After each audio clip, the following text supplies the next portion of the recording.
Magandang umaga! Kumusta po? Narito po ulit ang update natin para sa lagay ng ating panahon. Ngayong umaga po ng December 8, 2025. Sa ngayon po, ay iba't ibang weather system ang umiiral ngayon dito sa ating bansa. Amihan ang nakakaapekto dito sa Northern Luzon at may shear line na nasa silangan ng Central Luzon. Easterlies o mainit na hangin ang nandyan ngayon sa silangan ng Southern Luzon, Visayas at Mindanao.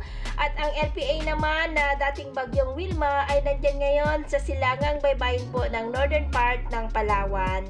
At sa atin naman pong long range forecast, wala naman pong bagyo na nakikita na kasunod ng bagyong Wilma na tatawid sa ating kalupaan bago magpasko, pero hindi pa rin inaalis ang posibilidad na maaari po na may sama ng panahon na mabubuo sa susunod na mga araw sa silangan nating bansa at ang development ng mayan ang atin pong babantayan. At sa lagay ng ating panahon, ngayong madaling araw po ay may mga isolated rains sa ilang bahagi ng Cagayan Valley, Central Luzon, Mimaropa, Bogo, Leyte, ilang bahagi po ng Samar Island, Dinagat Island, Davao Oriental, Sarangani, Camarines Norte, at dyan po sa may Zamboanga, Sibugay. At mamaya ay sisikat naman po ang araw sa malaking bahagi ng ating bansa, pero may chance pa rin ng cloudy skies with isolated rain sa ilang bahagi po ng Cagayan Valley, ilang bahagi ng Central Luzon, Infanta sa may Quezon, Camarines Norte, Metro Manila, Mimaropa,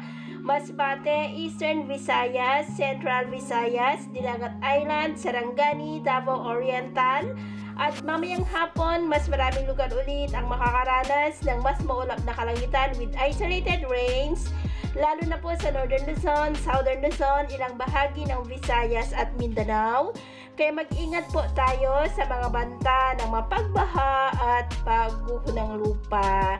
At sa atin naman pong mga baybayin, dahil sa amihan at shear line ay maalon po ngayon sa kanlurang baybayin ng Northern Luzon, extreme Northern Luzon seaboard at dyan sa silangang baybayin ng Luzon at Visayas, dahil ang mga alon ay posible po na aabot hanggang sa 2.5 to 3.5 meters height.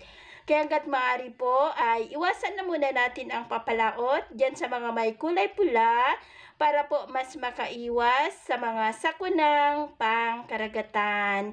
So, ito po lang latest update natin sa araw na ito. At ako po muli si James na nagsasabing sa kahit na pagsubok po na darating sa ating buhay, huwag po tayong mawawalan ng pag-asa. Thank you and God bless!